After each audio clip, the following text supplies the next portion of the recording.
grantees.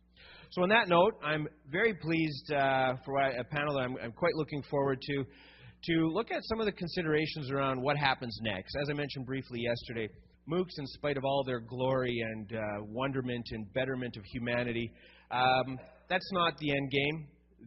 There's MOOCs, I think I've described in the past, are more like purgatory for higher education, where they get a chance to figure out what to do with digital learning, and once we've learned our lessons, we can move to the next level of using technology in the learning process. So that's the opportunity we're going to tackle this morning, and very fortunate to have Shirley Alexander. She's Vice President of Teaching and Learning from University of Technology in Sydney, to lead what I'm sure will be an informative and engaging panel. Shirley? Actually, I'll keep this. I'll give you that. I think this one is right. Great. Well, thank you very much. As George said, I have a role as Vice President at my university, and I've had quite a few anxious times over the last year as our governing board nails me to the wall, wanting to know why we're not converting everything to MOOCs. And given that we're in the middle of spending $1 billion, and we're almost at parity with the US dollar, on our campus at the moment, I have to keep saying to them, we can't actually afford to do both. If you want to have MOOCs, then we have to stop our building program right now. So I've been weaving a difficult path over the last year, so I'm especially excited to hear what our panel of experts has to say this morning. It's been a great couple of days for me, although it feels weird to see Christmas trees and when it's cold and there's ice outside, really weird. I'm used to it being 100-degree heat and lying on the beach having white wine and shrimp. So anyway, so I'm going to ask each of our panellists to introduce themselves, and they're going to speak for 10 minutes each, and then we're going to have questions. Alison and I had a wonderful idea last night over a glass of red wine that we should have a special hashtag so people could ask questions via Twitter. And we came down to a thud this morning when we realised that the Wi-Fi access is not so great. But if it does come back, we thought maybe a special hashtag of MRI13Q if you want to ask a question. So we'll see how that goes. So I'm very pleased to hand the mic over to each of the panellists first to introduce themselves. Okay, I think, yep, I might. My name is Bonnie Stewart. I am a researcher at the University of Prince Edward Island in Canada. I apologize for the weather. I hope to take it back with me when I drive my own cab to the airport.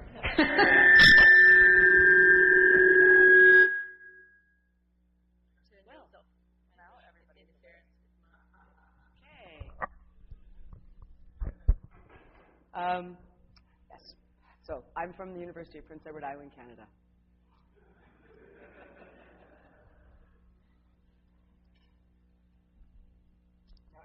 I know, I'm terrified of this microphone. Hi, I'm Amy Collier. I'm Director of Digital Learning Initiatives at Stanford. I run the Teaching and Learning team in the Office of the Vice Provost for Online Learning. We're an office that's about a year old.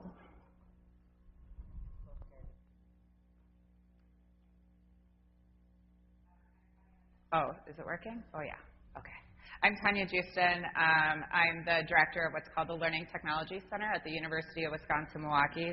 So we're a team of faculty and instructors that help other faculty and instructors use technology. What we're going to talk about today is hype. And I'd like to begin by asking you all to take a little trip down memory lane with me, maybe 18 months or 22 months, and think about the very first time that you heard the term education disruption. Can everybody remember that special moment and how you felt and what you thought? And I'd like you to think about that term and its impact on the work that we all do as we move forward here. A couple of weeks ago, after the Fast Company article where Sebastian Thrun announced that they have a lousy product and he's moving into corporate training, I wrote a post that said, you know, ding dong, the MOOC hype is dead. And the typhoid Mary of the MOOC hype has come out and said that this is no longer perhaps everything that they had claimed it would be. But what I'm interested in is what has this hype left us? I think we all recognize that we're in a time when the systems that we are part of are changing, and our concepts of credential and value and meritocracy and all of those things, even before MOOCs got involved, were already in shift, and there is an F in that word.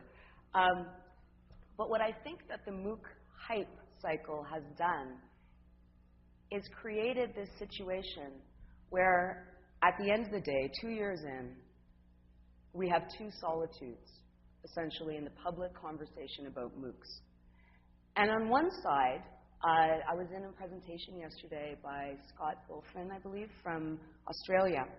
And he and Neil Selwyn are doing some research for the MRI on the discourse of headlines that have been coming out about MOOCs in major papers, right? So in The Guardian UK, and in the Washington Post, and in the New York Times, and in the Australian Age, and looking at the things that they're seeing. Now, disruption wasn't one of the main terms that they were coming out with, but that story, the narrative of how higher ed will be replaced by MOOCs, how it will be transformed by MOOCs. There will be a tsunami. There will be all these natural disaster terms that are being used.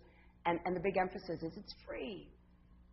And I hear a real difference between that discourse, that's the mass media discourse that sometimes, particularly our administrators, seem to be picking up on, and sometimes our students are picking up on and buying into, and the practitioners' discourse that I hear around here. This is not a CMOOC and XMOOC divide in these two discourses. It's very much a sort of a hype bubble versus what most of us are trying to do on the ground. That has something to do, even with our very different work and positions sometimes, with connection and pedagogy.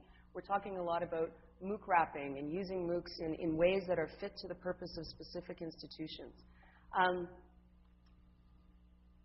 And the thing is, when I heard this, I wondered if maybe, for a moment, the practitioner's discourse might win out.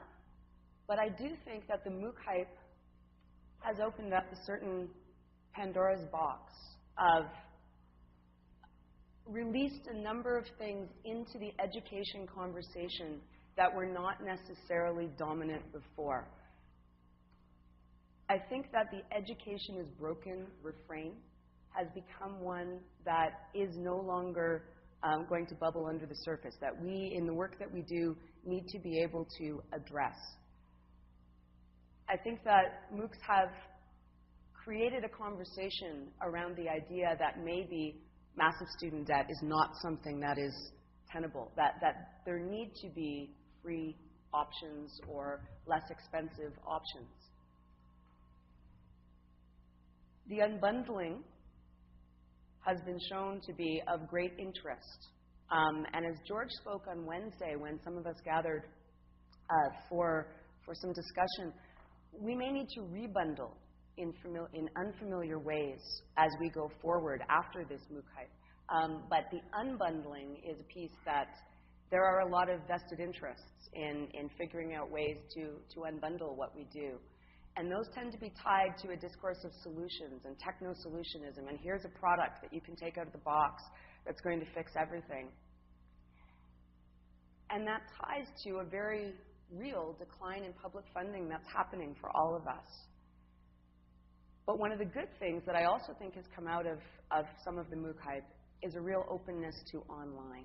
And so one of the places where I see potential for those of us interested in this practitioner's discourse on what MOOCs can be is that we do have a window where our institutions and our society are more open to hearing ideas about online learning. But that media discourse around revolution and tsunamis is not equipped to actually grapple with any of those 6 issues that have all been let out of the box, right? That media discourse is essentially a unicorn. And when you talk about a for-profit model that's based on a free product that's going to massify all the benefits of higher ed while removing most of the teaching interaction, and it promises, to scale free institutional credits for a world that doesn't have very many institutional jobs left, it's floating around on its pretty wings. But the problem with unicorns and with hype is that it's very hard to kill. And so I retract my position a couple of weeks ago that the hype is over. I think the hype may be just at a moment where it is regrouping, and the interests behind the hype are regrouping. But I think it's up to us to figure out how we get into that conversation before they regroup. George mentioned in his opening yesterday this piece from 2010, which is a report that he and I and Dave Cormier and Sandy McCauley had done. It was early MOOC research. But the things that came out of this piece that we looked at in 2010 align very nicely with the stuff that Jim Groom was talking about yesterday, right? MOOCs can embody digital practices and the open web. MOOCs can contribute to knowledge abundance. They can be participatory and networked and distributed. These are the directions that education for a society with all those Pandora's box pieces needs to be able to grapple with. And MOOCs can be some of these things, but the power interests behind the hype have also found that they now are looking at education as an industry, right? And the industry view of education and some of the distributed, networked, participatory things that maybe we need to do as we consider unbundling and rebundling don't fit together particularly well, right? That unicorn bubble is essentially a form of propaganda. And what it does not allow for are some of the things that higher education needs to be able to do.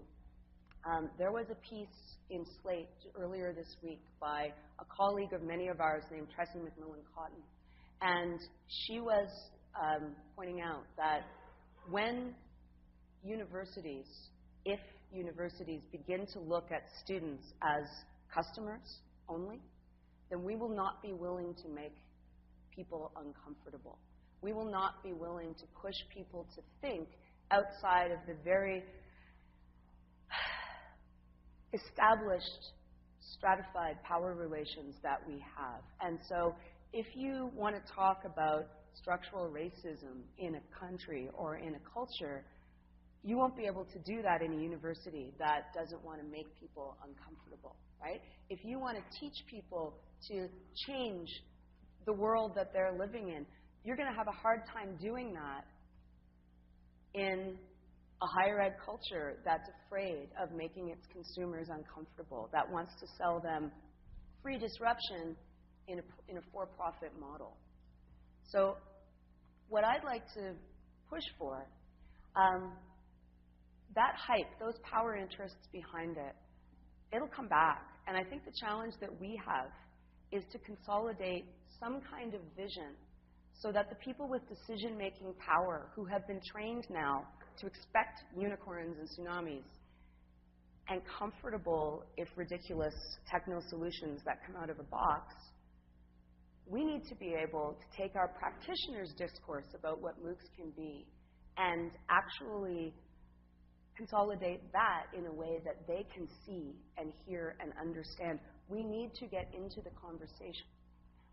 We need to change the conversation to what counts as education. We need to think about who it's for and who it's meant to benefit and what its goals are, because the hype piece is not going to go away.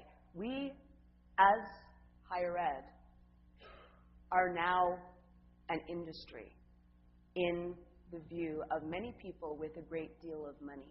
And if we would like to be part of the conversation about what that industry does and what it means and what learning means, then we need to figure out what our vision is and clarify that, because the two discourses have very different answers to the questions of what is education.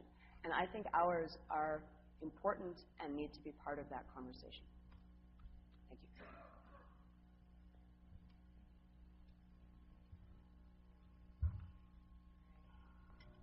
Can you all hear me? All right.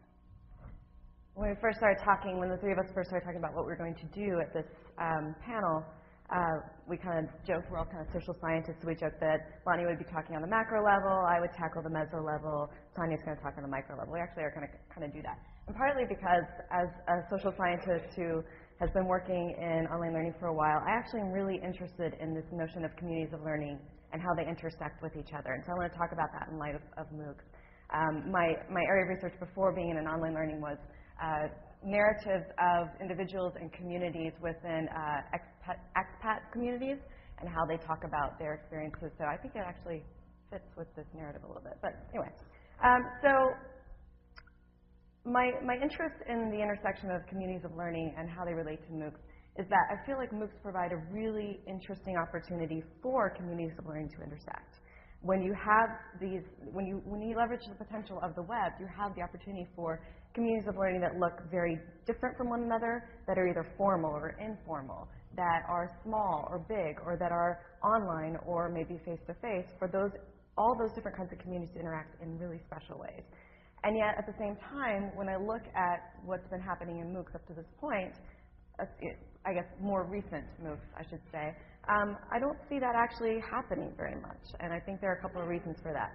So I want to talk a little bit about a piece of research that a colleague of mine, Mike Caulfield, and I did, kind of hone in on a specific instance of a community and how it interacted with a MOOC. And then I want to kind of come back out and say why MOOCs currently aren't great for communities of learning.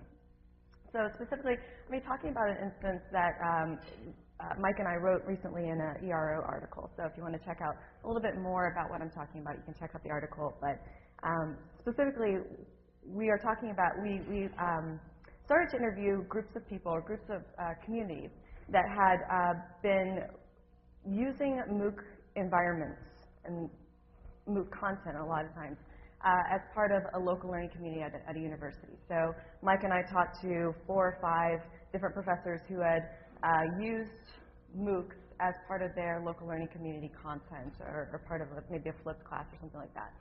And specifically, we talked to a professor at the University of Puerto Rico who had been using an Introduction to Databases course that Stanford had been offering.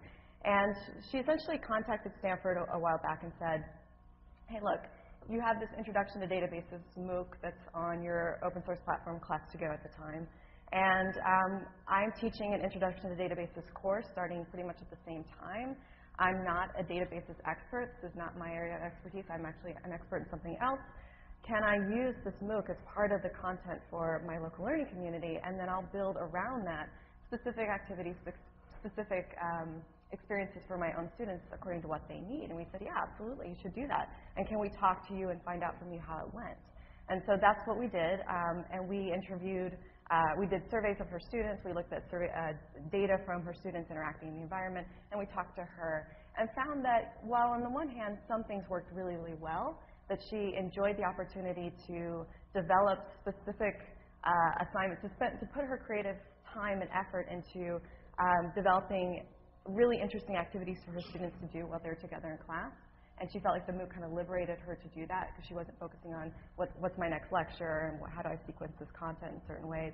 At the same time, the environment didn't really help her in some of the things that she really needed to be able to do. And one of the reasons is that a lot of the MOOCs that we have are not open. Now, we call them open, but they're not actually all that open. They might be open access. They might allow lots and lots of people to join them. But the people who are in it can't modify, can't add, usually can't add, can't remix. And so what this professor found was that in some situations, the course wasn't sequenced the way that she needed, or her students really needed it. It made a lot of assumptions about what her students needed, that she needed to kind of be able to manipulate the content and change it and add to it so that her students could benefit from it. And because it wasn't open and because it wasn't allowing her to do that, it was a big struggle for her. And also, because it's not open in the sense of it has a temporal limit, that her students couldn't benefit from the content beyond the time of her course. And so what we're seeing, and I have yet to hear a really good excuse for why MOOCs closed in the first place. So if somebody has a really good reason for that, please tell me, because I think that this is a big problem when we talk about learning communities and how they intersect. If you close things down at the end of a course, then communities can't do that. They can't intersect. They can't use this to their benefit. And so that was something that we illuminated as a problem. The other thing is they're really focused on this notion of course. And I think one of the reasons why is that's a really, really tangible notion for us, right? It makes sense to us. We can start something, we can make it look exactly like what we made it look like in our home institutions. We can then close it down, we can control it. And this notion of it being a course is actually really problematic again for the flexibility that learning communities need to come together, to intersect, to make sense, to make meaning of these experiences. I am in favor of getting rid of the C entirely, although I really am not in favor of the new acronym it would provide. I do think that we need to think about moving away from the notion of course, because I think it really does limit what you can do in at that intersection of learning communities. And a lot of these courses really aren't built for community. One of the things we found in our research with the University of Puerto Rico students is that they made use of their local learning community in really, really positive ways. So they were going into the MOOC and doing content and actually using the content of the course quite regularly, but they weren't using any of the community features. They weren't going to discussion forums. They weren't going to the chat tools. And honestly, the way those are designed and the way that they're kind of set up to be more help desk than community, it makes total sense. But these MOOCs, because they're not built for communities, they're not built to sustain meaningful communities, then the students really just had to make use of their local learning community. And not that that was bad, but it's a missed opportunity. Because when you have thousands and thousands of people in the same shared area, why wouldn't you want those people to be talking to each other and making really, really vibrant communities of meaning? So what needs to change? So my big question, my kind of question for what's next for MOOCs is, what needs to change in order for us to start thinking about MOOCs rather than as courses and rather than as these closed start and finish, let's keep everything on a platform, let's keep it limited to a certain set of tools.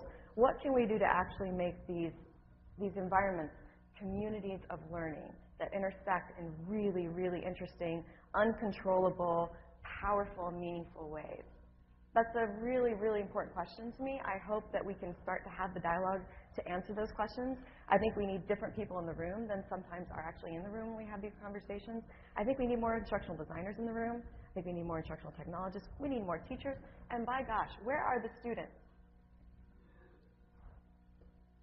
Is there even do we have students here at this conference? Okay, thank you. Yay! Okay, we have a few, yes. But a lot of the conversations that we have do not have students in them. And if we are really, really trying to help these environments to be communities of learning, the students have to be involved in that, because really they need to be making those communities of learning, not us making them for them, because that's not really community. The final thing I want to say, and then I'll hand it off to Tanya, is that I've been, over the last 2 days, and I would say even over the last few months, this notion of courage has kept coming back to me. Courage is a really, really funny thing, and I'm probably one of the least courageous people I know. And, you know, every person who does some good reflection probably thinks that about themselves, but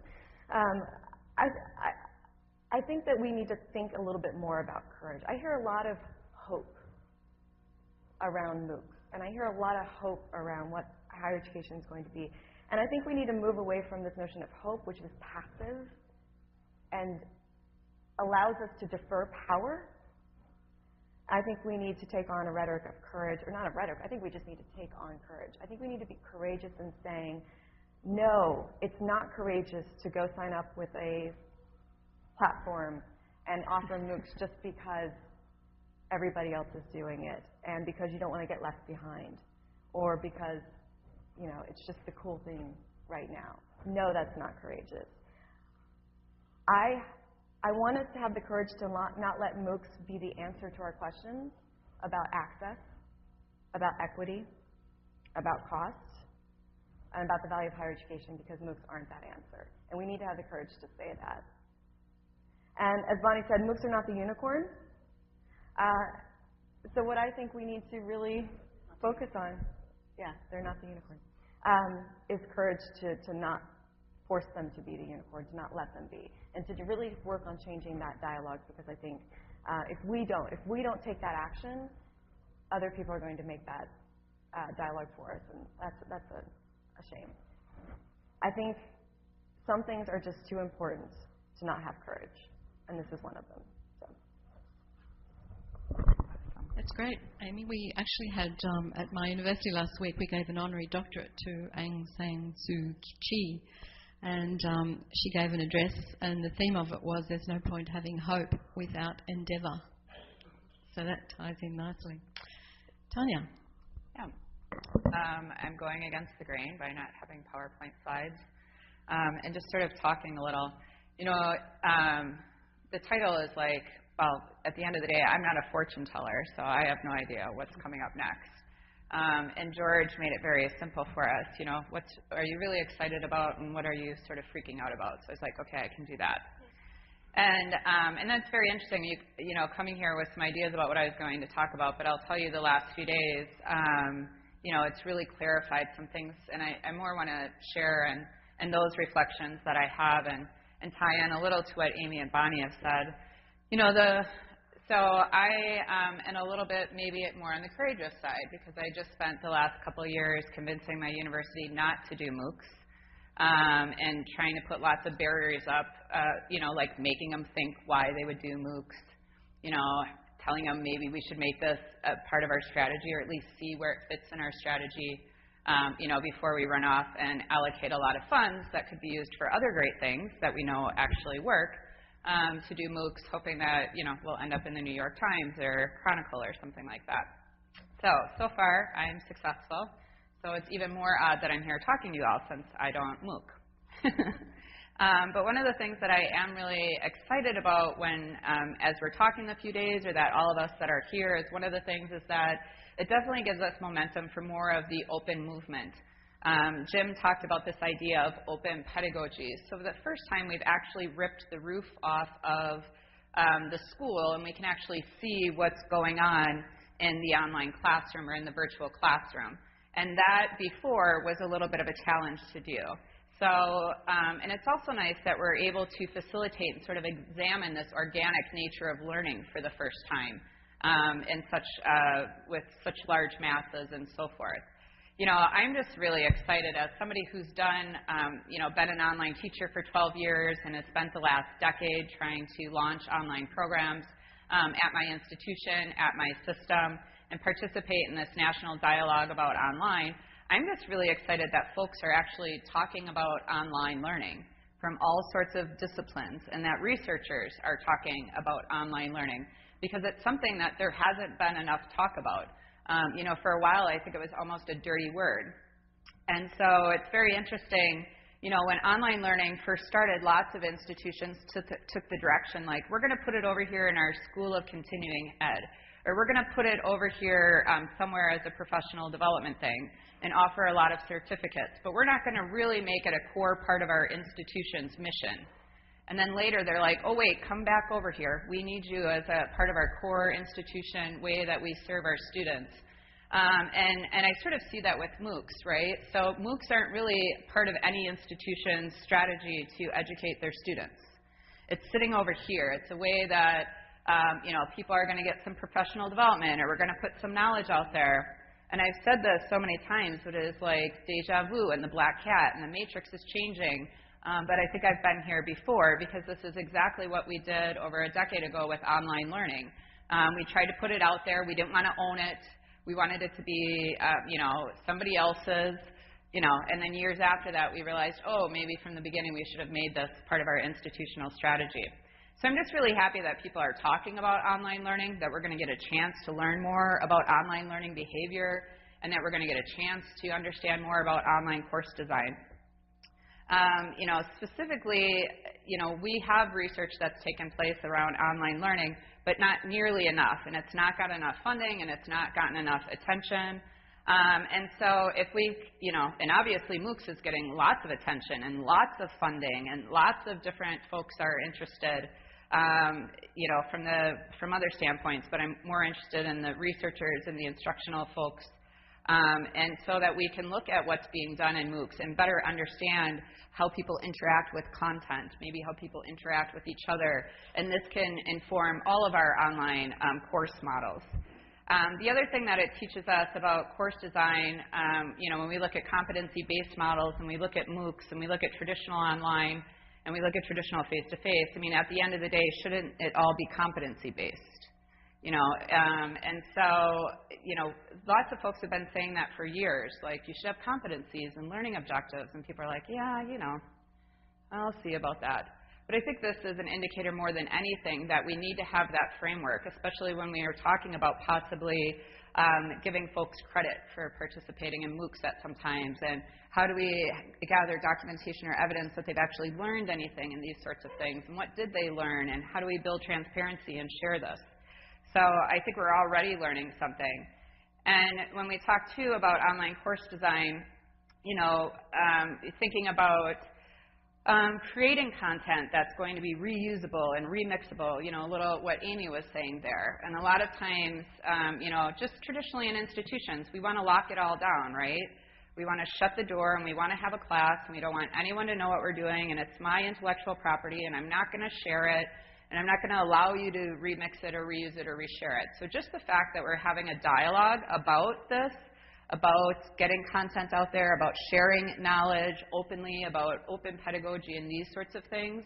If, whatever happens with MOOCs, hey, it spurred these conversations. It spurred all of us sitting in this room. And so, I really thank MOOCs for bringing the attention and the research dollars to online learning in general. Those of us in online learning who have been there for a long time, we appreciate that. The other thing that I really love is I'm sitting in these discussions about research and I'm looking at the different people and I was like, wow, we have the computer scientist and the engineer and the mathematician and the social scientist and, the practitioners and so forth. Where else have you guys been where it's been such like a hodgepodge and such a, it was like, I have a dream that there will be interdisciplinary research around online learning, and it's like, holy smokes, it might actually happen. And so that is very exciting for me, and that we can work together and develop models about how to research online learning, models about how to teach online, models about how to support students, and hopefully one day we'll actually create some theories. I talked about wanting to create theories, and Bonnie was my dream breaker last night. She told me to forget it, that there wouldn't be no multiple paradigms in examining this, and there would be no theories that we could falsify. But I still have hope. So, anyways, I'm just totally kidding. I'm doing it. Yeah, have courage. So, anyways, I'm really excited about all that. I think right now we're not doing enough to understand who online learners are. We're studying a lot of, we're still trying to compare online to face-to-face, which we should have learned from the 80s that that's over with. Let's stop doing that. And we keep using these variables like satisfaction and performance, retention, and that's really it. That's all we know about how to evaluate online learning. Come on, we can do better than that. So I'm really excited that we're going to know about learners, know more about online learning. Now, the thing that scares me a little is when I hear about who the sample is in these MOOCs that might give us data that then we might use to generalize all populations. We keep talking about this disadvantaged group. I was a first-generation college student. I understand that group very much. I still obviously associate with my family, so they're still around. Not one of them has any idea what MOOCs are. I think they still think I've been in college for 20 years. They just tell people I go to college. I don't think they know I actually have degrees. And so when we talk about MOOCs are going to be for these people that never went to college or don't have the money to go to college, I'm a little concerned because I don't see that happening without some efforts behind it. And the other thing is so right now in our MOOCs we have white educated men. So we're going to do studies on white educated men, and then we're going to generalize those results to all populations. So that's what makes me a little nervous. I think we need to think about who our samples are in our studies and whether those findings are going to be generalizable to other online learning students, because that might not always be the case. Really, as I just said, as a first-generation college student and taking my first online class as an undergraduate a long, long time ago, actually one of the first online classes that were offered at my university in communication. How funny that this is where I ended up. is that I love this idea, though, in general, that we're providing access to education through multiple pathways. There's no one way to learn anymore. It's not that you have to sit in a lecture hall, 3 days a week for 50 minutes and then try to pass an exam. And that was a weeding out pedagogy that we had, this very teacher-centered weeding out pedagogy, which actually studies have proven that only works for the white man. By the way, I don't have anything against the white man, but anyway. And so it's great that there's now these multiple paths that everybody could get an education. You can get it face-to-face. You could get it blended. You could get it online. You could get it traditional online. You could get it flex or competency-based. You could get it MOOCed. Whatever it is, you could get it at your own pace. The point is that there isn't one way to educate. There's multiple paths that people can have to obtaining a degree, and people can find whatever path works for them. At the end of the day, we are increasing access to education, and we're increasing bachelor degrees or access to bachelor degrees, not by MOOCs by themselves. That's not doing anything for higher ed per se, but it's allowing us to think differently about the programs we offer in higher ed and what is possible with those. So at the end of the day, I by no means think MOOCs are a replacement in higher ed. I think they are going to be one more pathway eventually when higher ed figures out that they don't need to be over here. And there's actually some characteristics of that medium that we could pull into the distance education strategy of our institutions. And therefore, it will just allow us one more path for students to obtain that degree. So that's it. Thanks. Thanks very much. One of the themes that I've heard people talking about and tweeting about over the last couple of days is that we've been down this path before, and why hasn't anyone read what was written in the 70s or the 80s, and why haven't we learned from our experiences? And I just wonder how many people here remember learning objects as the panacea. Yeah. Oh. Well, about 15 years ago, I actually ran a national conference in Australia about learning objects, and we brought some really good people out to speak. And I divided the theatre of a couple of hundred people into two, and I asked them to form small groups. And I said to one half of the room, imagine that you're going to develop a learning object. What would you actually need in order to do that and to contribute it to a repository? And the other half of the room, I asked them to say, what would it take for you to use a learning object in a repository? And when the groups came back, every group from this side said if we were going to build a learning object and contribute it, we would have to get paid for it, and we'd have to be guaranteed that no one could change it. And the people from this side of the room came back and said, well, the learning objects would have to be free, and we'd have to be able to modify them. So we've known those kinds of things for quite a long time, and I was picking up on the point that Amy made about the fact that we really can't change these things. And I think Dave Collier made, or someone, was it you, Dave, made the point yesterday in one of the sessions that they were using some PowerPoints from Brown University in another university, but they couldn't take the Brown logo off, and that's really off-putting for students. So we've known these things for a long time, and we're all supposed to be learning experts. How come we don't learn from the past? Anyway, that's my ramble, but we're open to questions now. Right up the back. George is going to do his workout for the day. Run, George. Hustle. Faster. Drop, sea monkey. Thanks a lot for the panel. It was great to get your sense of vision and opportunity. One thing I was curious was to get your thoughts a bit on how can we leverage the research communities and knowledge that's been invested in understanding how people learn. And maybe I'm not sure if it's helpful to make a distinction between research on how people learn online and using online environments to do research. Because if you were to say there's so much new about MOOCs, but one thing that's really new is that now we can do research in an environment that's digital instead of physical. It logs data, it's modular, it's iterative, we can do experiments. And so I'm really curious, there are thousands of faculty in education, in psychology, and learning sciences, and to what extent do you think there are opportunities for us really showing them, all of a sudden now this is a research, you can do the research you care about already, it just happens to be online, whether it's a MOOC or something else. Or maybe, to be concrete, what do you think are concrete steps we could take towards doing that? And maybe, would it be valuable? I think it would be valuable, but I mean, you guys are more at the systems level. Yeah, that was a lot of stuff. Yeah. I had probably like 4 different reactions to everything that you were saying. I think we have that now. I mean, we have LMSs and we have learner analytics and we have data and so forth, but I'll tell you what, our institutions and our systems aren't funding it. They're not funding it, they're not seeing yet the importance or the need of it and those sorts of things. And so until we can have budgets that have an interest in researching learning, we have some issues. And until we have a strategy about, or even can recognize the fact that researching learning is important for all units, not just the School of Education people, but for all people. And the problem is we're not there. And until we get there, and until people, nothing matters until people put money next to it, right? Nothing matters until you get a grant or you get a budget.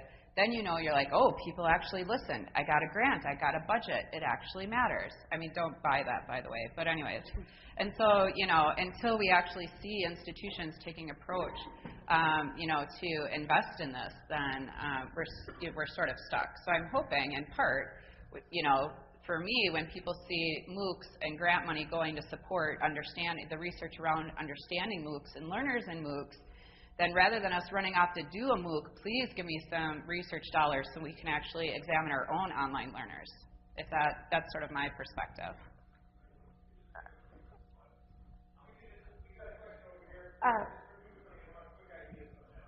Okay, so picking up on Tanya's point about the different disciplines coming together, when those different disciplines are coming into the space, they're bringing a whole different pedagogies, different ways of working. Yep. And they are really very different. For example, listening to Jim's talk yesterday, it was clear that mathematics community has had that for years, but we just use wikis and blogs because it's very low bandwidth communication. You're just exchanging the ideas. It doesn't look as sexy, but it's been going on for a long, long time, and there are these very active online communities. In fact, a lot of mathematics is now done, both at learning and research, online across the globe. Yeah. Go to Amy's point about the fact that we want to get away from courses. I've given up trying to take man away from a course because the students want a course. They see mathematics as a commodity with an end. And even when I change the length of the thing, they object against it. I've designed it so that students can hang around and form a community for as long as they want. It lasts about 10 days, and then it essentially dies. They actually see it as commodified. And the ones that then want to go into a community would gravitate to these existing online communities. So there are these different expectations. Now, maybe the existence of the online communities will change those expectations because maybe they're being brought from other domains, but right now they're coming into the domain with those expectations, and we certainly need to be able to meet those expectations. So I've actually kept deadlines and all of those things because the students have said they want those. And I think you're right, absolutely right. This is part of the conversation yesterday was about students need to, in a sense, unlearn some of what we have spent, their entire K-12 history institutionalizing them. And if we are going to have if we're going to have a real multiplicity of, a rebundled, diverse higher education system that isn't sort of just massified sameness, then we need to respect some of those different cultures within our learning disciplines, etc., and at the same time, maybe leverage some of the opportunity that we have to make change within those. So you can slowly teach me. The first time I took a MOOC, I kept waiting for them to tell me what to do, right? And I had been teaching online for 10 years at that point, and I still sat around kind of waiting for someone to invite me into the conversation. The next time it was a little easier. The next time it was... Now I start them, I have no intention of ever finishing them, I just kind of like to check them out. And I'm finally comfortable. I've unlearned that sense that I need to be Lisa Simpson waiting to, be called upon. But that takes time and it takes experience. And so whatever, we're not going to have, hopefully, one unified system, which is why I said we probably aren't going to have one unified theory either. Right? We're not going to have one unified system going forward in the what's next. But it would be good for all of those pieces to be in the conversation. Well, I think one of the things that the notion of a course promises to students that students find really attractive is that if you say it's a course and you there's an expectation that the instructor is going to be present during that time. And that's really attractive to a lot of students who feel like, hey, I don't have a good grasp of math, but boy, if I have somebody there who I trust to be a guide and a mentor through a specific period of time, that's a pretty attractive proposition. And so I think we don't want to lose that by kind of changing the notion of what courses and what learning communities are, so much as we want to keep ways that students have access to that kind of mentorship and guidance across more than just a specific period of time. That's kind of my point there. And the course creates an event to start a conversation as well, right? So I've slowly come to think of a course not so much as something that finishes, but something that starts. Because if you want to build a community, you need to gather enough people with common interests around something so that you can start to maybe have some of those networks or have some of those conversations develop. Tanya, we have a question for you on Twitter. Are MOOCs a Trojan mouse for online education? Anyone hear that? Are MOOCs a Trojan mouse for online education? That came from Terry Elliott. That's very Monty Python sounding. Yeah. It was directed to you, Tanya. Are they? I mean, I think that's sort of what I was saying. So that's a really cute way of putting it. I might use that again. But yeah, I think that's, you know, and I'm really interested in that. I feel there's a lot of people out there doing MOOCs or finally doing online learning, or universities that are doing MOOCs that were never doing online learning. So, you know, to be able to build that connection from universities who have been doing online learning for a long time with research ones that snub their nose at online learning. And hopefully one day we can sort of bridge that and inform each other on moving forward into the future of higher ed.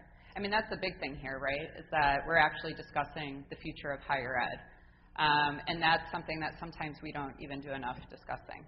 So, Question over here.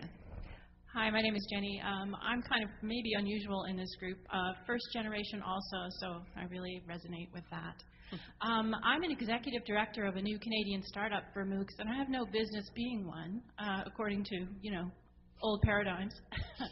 But what I'm wondering is, to what extent, I tried changing the institution that I was working for from the inside about open education practices, and, you know, I had this wacky education from Athabasca University and all these crazy ideas, and essentially was told I was in conflict of interest with the business interests of my institution by doing that. Fascinating to me. wow. So I left, and so I've gone rogue, and so are many people going rogue, going right outside higher education institutions with open education. And so far so good. I had a wonderful first course with over 500 participants registering, and it was really amazing experience. So to what degree are you aware of these rogues? You know, I essentially said to many of the learners, you know, pretty much anybody can do a MOOC. If you want to do an open course, you can go to Campus Network. You can do an open course. So how much of you do you think, because of the hype, practitioners are just saying, hey, you know what, I'm just going to go and do this? That's how online learning started on our campus in the 90s. I mean, you know, faculty member teaching communication technology created a website and some really, you know, fancy HTML tool. Just kidding. And, you know, and put it out there. So it was open and it was public and everybody could see it. And that was the course that I took. You know, and so it's very interesting that, you know, it was like education was open in the 90s. Online education was. And so forth. And then we got LMSs, and we're like, quick, put it in there, lock it down, we need to control things, and so forth. And now, you know, we're saying to our faculty and working with LMS providers, like, I want it to be open again, you know, how can I make it public, my course site, and these sorts of things. And that same faculty member who actually is my mentor and colleague, he's been at the university for 35 years, he's like, oh my gosh, I was open, and then they made me get into D12, and then it was closed, and now you're telling me you want me to be open again? You know, he's just a little exhausted with it. So anyways, it's just very interesting. I was aware of Wide World Ed because I taught in the MOOC. But I do think that, again, we in this room need to leverage the connections and communications channels that we have to build more awareness, right? Small MOOCs don't necessarily make it to the Washington Post or the New York Times, but if somebody's doing something that's innovative that you think is interesting and they're trying to do something open, let people know about it. Use those networks to circulate information so that we have this richer understanding of what is happening in our spaces that isn't necessarily happening under the umbrella of a big elite university name or one of the big three MOOC provider names? Yeah. The action's over in this corner, it seems. Yeah, so my comment and question actually builds on what Bonnie just said. So I was looking at Amy's slide about how MOOCs should be these rich intersecting communities of learners and learner interests, and I was thinking, wouldn't it be great if our universities were that? And my concern and my question is specifically about what I feel is sometimes a disconnect between the practice that we're all developing here about cultivating those learner communities and our discourse about creating change on campus, right? Sebastian Thrun didn't make the decision to outsource your campus's curriculum. Your president or provost did. Daphne Kohler didn't decide to put your content under a non-Creative Commons license. Your faculty peer colleague did, right? Now, Sebastian Thrun, as far as I know, has not perfected a device to burrow into your president's head and take control of his mind. That thing never made it out of the lab, and he's now selling it as an earwax removal solution. So until he gets that right, I think, and I'm not saying that Sebastian Thrun doesn't say things that are deeply unhelpful and deeply self-motivated. But they're great theater. And I'm not saying that Tom Friedman doesn't write things that are deeply unhelpful and deeply misguided. But, we talk a lot about changing the narrative when I'm really wondering whether the focus should be on using the tools, sort of physician heal thyself. How can we apply the tools and techniques and expertise that you all are developing to cultivate a conversation on campus, a networked learning community about these practices, so that when Sebastian Thrun comes to town, maybe people ask smarter questions. Well, can I just... Oh, did you want to come? Go ahead. It's just a bigger structural issue in higher ed in general. So the chancellor, I think lots of administrators really didn't care about online learning, or learning that much, although we've had these teaching and learning centers for years, and then we started having teaching learning technology centers, but it was sort of not something they were necessarily interested in. There wasn't money coming in from it. There's not research dollars. It's not really going to help us, increase our enrollments. So it just was never anything that people, I think, paid a lot of attention to. And so, believe me, I was one of those people, we can't do MOOCs. I have to, talk to, administration all the time and convince them, or at least make them think way too much or something that we don't get there. But, it was a real challenge, and it was a lot of energy and time. At the same time, now all of a sudden the chancellor and the provost are all of a sudden learning in technology is this big thing, and I'm being brought in and being told to develop strategies, and we're being highlighted in the plenary. But the problem is that people are making decisions without even looking to their experts in their campus around online learning or digital learning or these sorts of things, and think that, because they read the Chronicle of Higher Ed, they get it. And we all know that the PR around education is so slanted because nobody who actually writes the PR even knows anything about learning or education or online learning. So, that's a bigger issue. But I think it's a structural issue, historical structural issue about how organizations are situated. I just want to say, I can't speak for a lot of other institutions, where I haven't had an experience, but at Stanford, we are seeing that narrative shift. And maybe all it took was being involved in this space. I don't want to say all it took, but a lot of some of the, MOOCs really catalyzed some conversations on our campus that weren't happening before. And I was actually talking to my boss today. My boss is the vice provost for online learning at Stanford. And I said, you should go back to a year ago. Look at your presentations you were making a year ago. And look at what you're talking about now. And think about how you think about learning has changed. And he's a computer scientist, right? And the shift just in his own kind of personal understanding of what learning is and what he should be doing, what we should be doing at Stanford has changed dramatically just as we've learned more and more. And that's kind of what it took, but it's been a really, really interesting process, and it's important. I think that's a really interesting point. Someone, I'm just trying to find who it was, put up a tweet saying that what we're talking about here in the ideal MOOC exists in terms of open education resources, but we didn't actually get the publicity about those that we do about MOOCs. So why is it that everyone suddenly is interested in MOOCs? Is it because presidents fear going out of business and it's a fear factor rather than a sudden newfound interest in teaching and learning?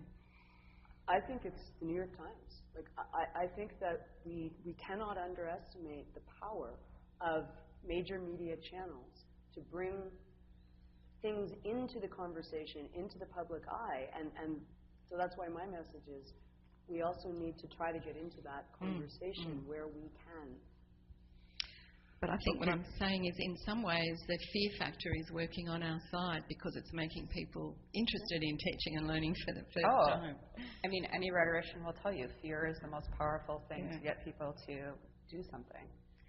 So that's it. We just have to. Here's the question queue, just so you know. I know a few are getting anxious. So we've got Chris, we have Dave, we have Carolyn, we have Jim, and then we're going to go over there and have Rob's comments.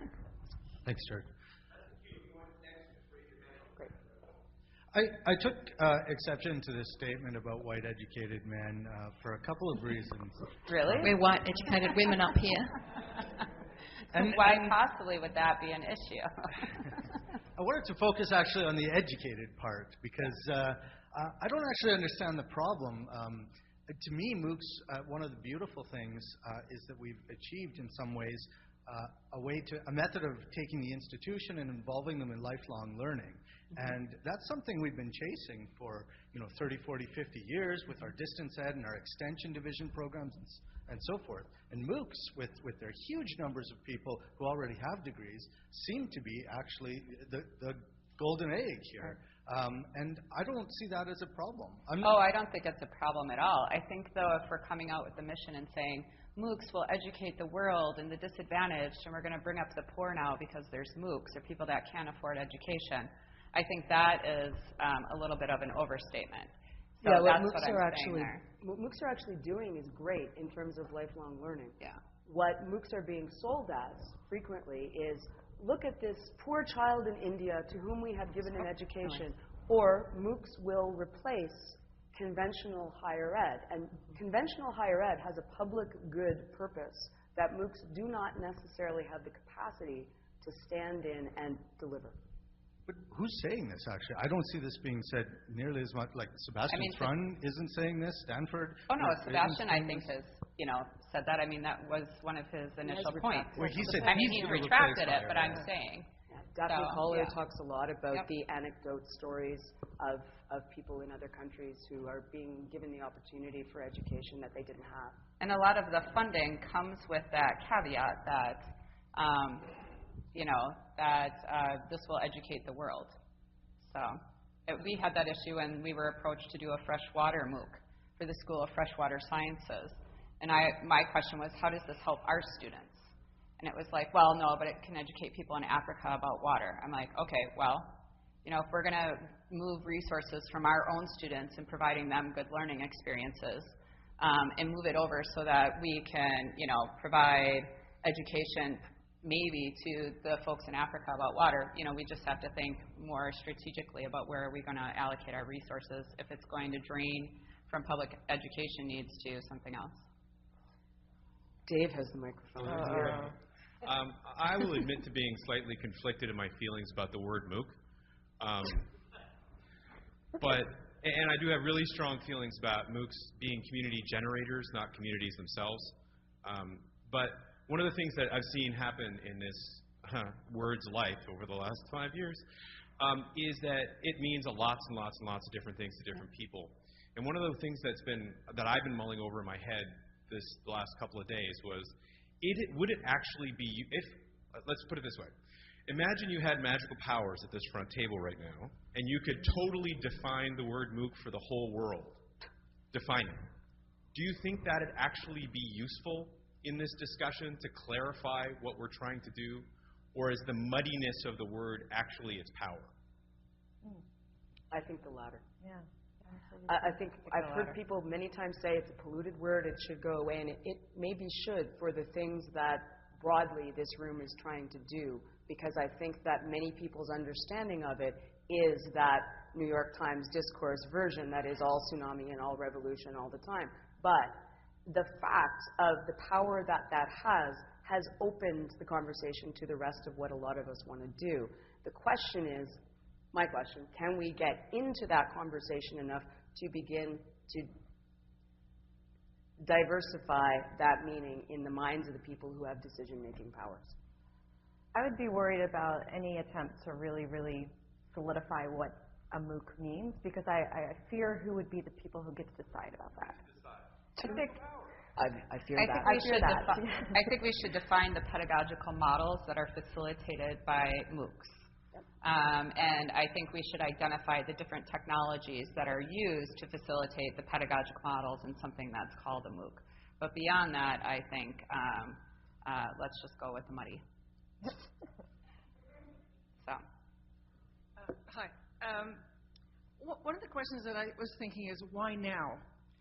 Particularly when you're talking about the online learning, and thank you, Tanya, I'm right there with you saying, don't forget all the work we've been doing, don't forget Sloan C, don't forget all the online journals and the research. And I do find a little bit that the MOOCs have been led by the media research rather than quote-unquote real research, by media papers rather than papers from research. But in the why now, I wonder if we actually have an implementation sweet spot. If you think about the fact that over there, the comment about faculty and what faculty do now, is there a faculty readiness? When I'm thinking about when we started the online programs at Illinois in 1996, how many people were actually using a virtual community, actually using email in the way that we were doing it? The students, when I first arrived at Illinois, did not automatically get an email, which meant you couldn't actually have an online conversation with them. You couldn't even tell them about class. If there was a change to class assignments or start or something like that. So I think now we got faculty readiness. We've got a lot of online practices, including communities, listservs, virtual epistemic communities.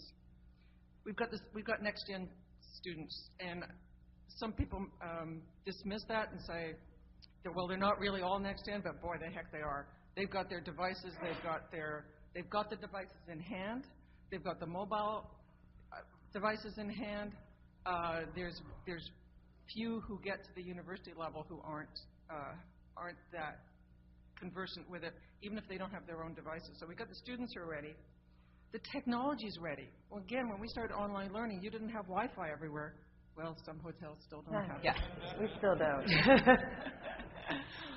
You can imagine a university campus now if the Wi-Fi goes down. So we've got the infrastructure, and we also have the populated internet. We've got the resources on the internet. We've got Wikipedia. Yes, I use it a lot. And we've got online journals. We've got a lot of the resources that are in place for these sorts of things. And we actually have admin who've come up through an online era into the administrative structure. So really, I mean, it's a question and a comment, but I mean, is it MOOCs now because this is the nexus of these multiple institutional, social, stakeholder needs and readiness, and employers are ready. The employers, director of a professional school, the employers want all those skills. They want them to be able to set up MOOCs. They want them to be able to set up the wonderful stuff that was shown from the university yesterday with all the DS 106 class. Mm-hmm. They want that. The employers want their students to do that. Anyway, I'm going on at length, but I would like your response about whether this is, why now? There's this guy at the back of the room in a blue shirt who's about to take the microphone, and he's always said that MOOCs are the internet happening to education. And I think that it has taken 15 years for a lot of those consolidation pieces to get here. And it wasn't super shocking when suddenly somebody took a very sort of grassroots connectivist model of learning and then massified it on a very different scale. But yeah, I think that a lot of it is just the confluence of changing affordances of technology, and a changing culture. You know? We'll give Jim the mic right away. I just want to make sure we know the state of the queue. So Rob has said that David would be next. So we're going to have Jim, David, and we've got Kelvin over there. After that, we're jumping over to Peter. Then we're going to come back here to Rebecca. And then I think Larry, and then if we still have time, we've got Chris and Simon. So that's the queue, and I'll forget what I just said, but just be aware. So will we. So I'll try and be somewhat respectful of the time. I just want to say, whenever anyone says DS-106, you have to follow that up with for life. Okay. Sorry. I'm stupid. I can't stop. I find myself yelling that in conferences to people. But more seriously, Matt Crossan asked, and he couldn't make it because he got iced in because he's from Dallas. The point you made earlier, Don Stewart. Is Don Stewart here? Anyone see Don? Okay, Don Stewart. The point you made earlier about making an intervention in this moment of somewhat, where we are post-MOOC hype, is that such a thing, and what does it mean? I'm really interested in that concept and how we do that or what that looks like. The other point I'll make quickly is the PR question that you brought up, Tanya. I mean, one of the things that I think Mary Washington had going for it is that they had invested in 6 or 7 instructional technologists since 1997, which means when our president came to us and said, there's this MOOC thing, what do we do about that? We actually, like you, could have an informed response. Yep, absolutely. So I think that actually investment somewhat paid off. We were lucky that we were able to do that as well. How much money do you have for instructional technology research?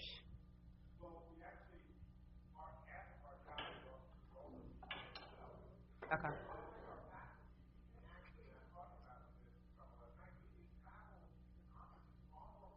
Oh yeah, absolutely. That's amazing. Yeah, we're very lucky that way too. Yeah. And to your question of how, Jim, I don't have a great answer, but I do know that almost everyone here has both institutional and networked connections. And so using whatever institutional capacities we have to push for the kinds of funding and diverse institutional models where we could make intelligent decisions as an institution about online learning, MOOCs, whatever, and also using our networks, our connections, to talk about the things that we are doing outside of our networks. Anybody who can write for the media in some capacity about what you're doing, it's an important message to get out, right? Because somebody else is paying for op-eds.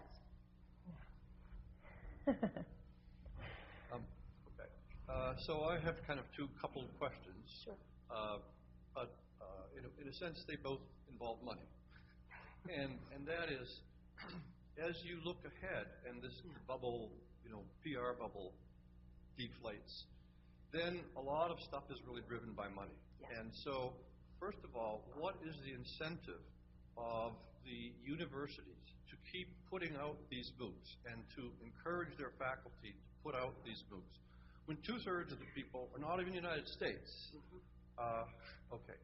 And then related to that is, of course, there's an issue about the large providers. But if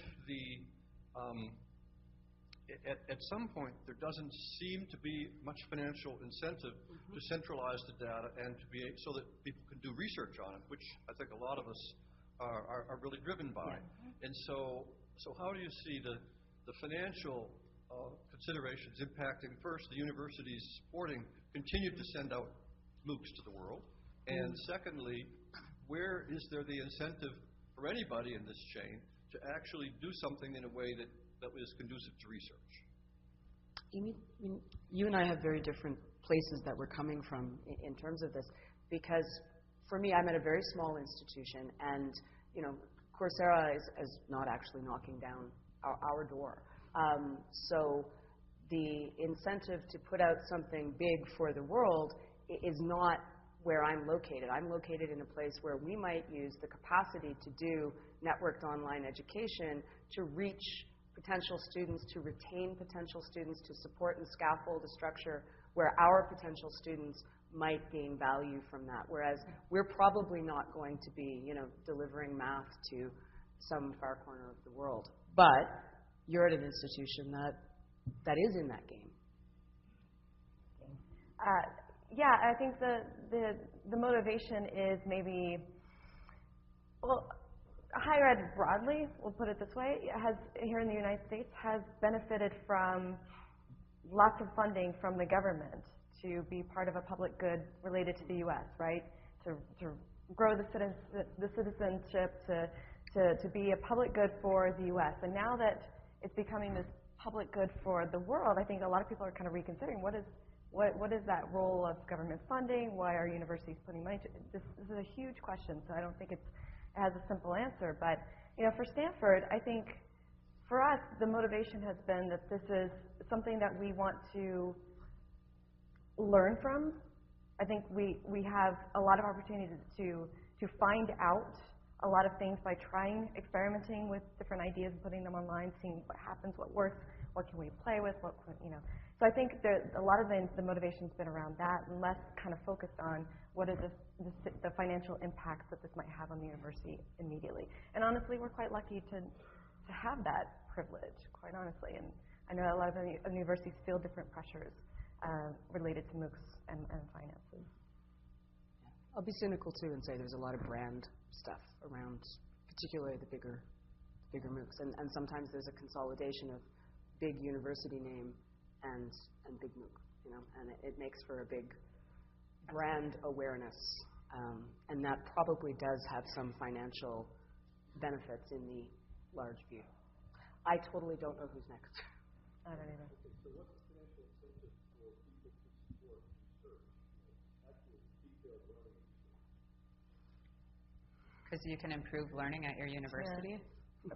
I know we always forget that we're really there to teach students and to have them learn, but at the end of the day, that's the point, right? So we can better understand how students learn, so that can feed back into our pedagogical design so they're more effective.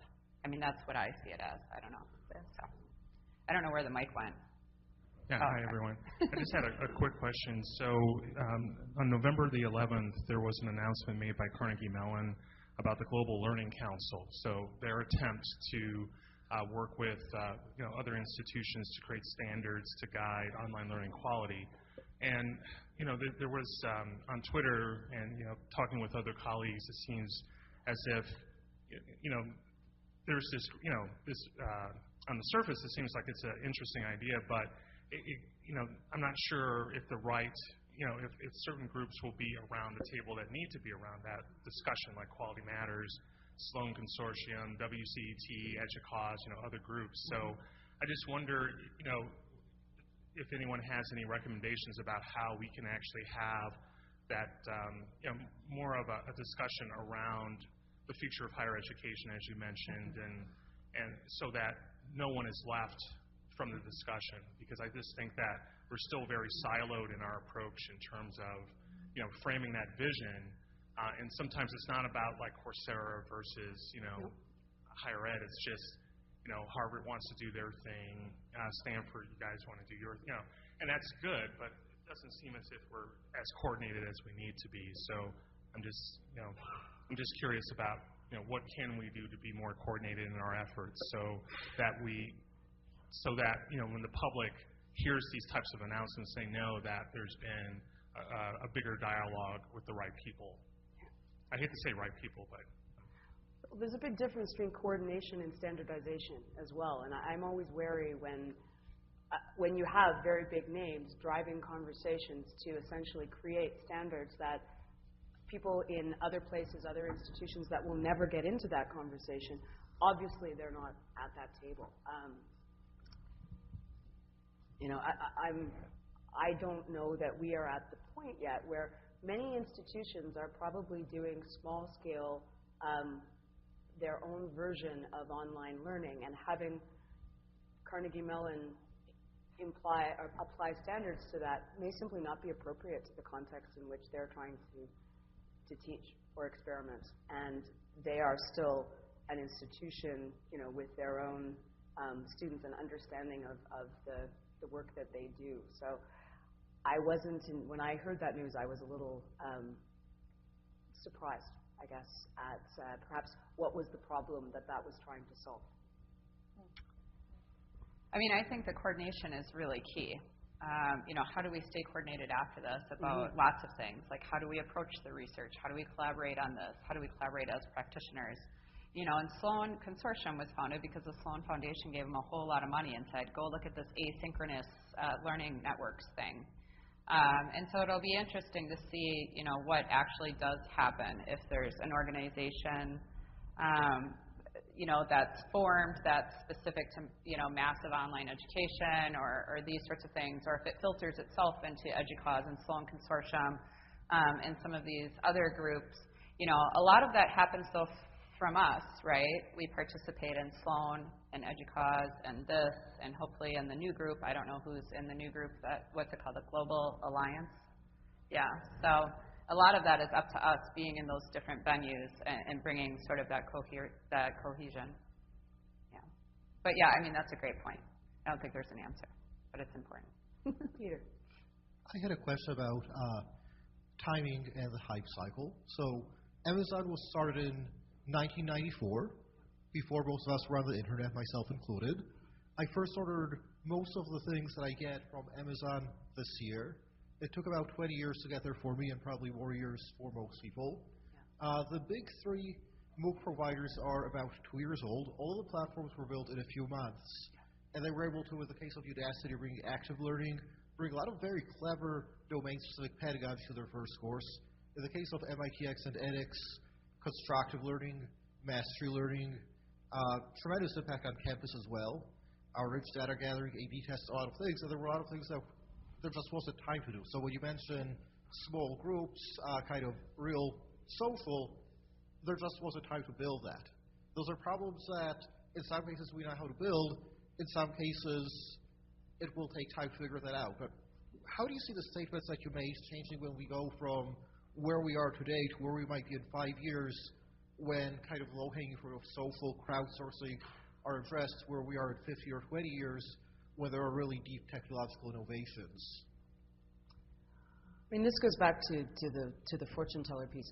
I'm not sure. I will say that the idea that there wasn't time to do anything except massify reflects a very different approach, in the sense that I was part of early MOOCs that the first thing that they did was social and networked. And they were small, but their goal was very different, right? So if your goal is massification and delivery, then maybe you don't have time initially to build those things in. But the early CMOOCs ran on a very different kind of model, where they had time to build in the social and the networking from the beginning, because I think the overall intent was learning and connecting, maybe as opposed to reaching as many people. So they're built from very different learning goals and structures. I do hope that some of those social pieces become maybe more a part of the big platforms. It's exciting to hear the talk about the research stuff that you're doing. But I can't speak to where that's going to be in 5 years. I'm going to talk about social theory, because I just have to talk about social theory. But, it's sort of like structuration theory, adaptive structuration theory. We talk about technology. So technology is pushed down on us with certain features and expectations for how we're going to use it. And then we tend to use it differently or not use it, and then that feeds back into how the technology has changed. And I think that continues on. I think that's the same thing we're going to see with MOOC platforms or any other technology. I think also it's impacted by our past experiences with technology, our current experiences with technology. So all of the technologies that learners use in their social and personal lives are going to impact their expectations for technologies in their formal education lives or professional development lives. And so I think those will continue to develop. Yeah. Well, at this point, I think we're pretty much out of time. So Shirley, you've got about 5 minutes for wrap-up, so maybe if you have any questions on Twitter, and then the panel can have closing comments. I think the best comment I've seen on Twitter so far is, please will someone tell me this session is being recorded, because the panellists, all the tweets indicate that they're killing it. So Killing what? Killing what? Yeah. Killing it. We come in peace. As in doing very well. Do you want to make any closing comments? 1 minute, one-liner elevator pitch about where you think this is going to be? Where are we all meeting next time? Because, I think this was Where?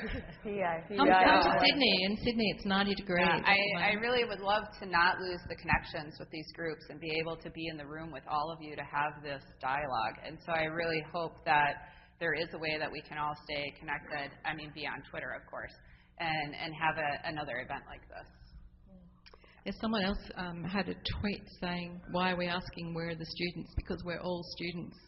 We're all still learning, and I think that's a really good point. Amy? Yeah. My final comment is more, I really appreciate this conference, the bringing together of all these different voices, and I do hope that we have another one of these next year, and that we all say completely different things than we said this week, right? That we've learned so much, that we've experimented so much, and that we've talked to each other enough, we've broken down barriers between institutions, between faculty, between departments, whatever barriers there are, that we've pushed up against those, and then we've come up with new ideas and new things that we're really excited about and we want to talk to each other about. So I hope to see you guys next year. And for me, what's been exciting about this couple of days is the chance to be part of a complex conversation about MOOCs, where everybody in the room has some vested interest and possibly a slightly different understanding of what they are and what they're for, and that's good, but we are actually able to have a conversation that isn't just about disruption and revolution. And I would really like to see all of us sort of take up that conversation and take it back to the places we come from and try to slowly expand the larger conversation about MOOCs to one that is about learning about the capacities of the internet to change higher ed, not just in a single sort of for-profit direction. It's great, and my hope is that we are looking a little bit in the rear vision mirror to guide the way that we move forward. So please join me in thanking our panellists. It's been a great conversation.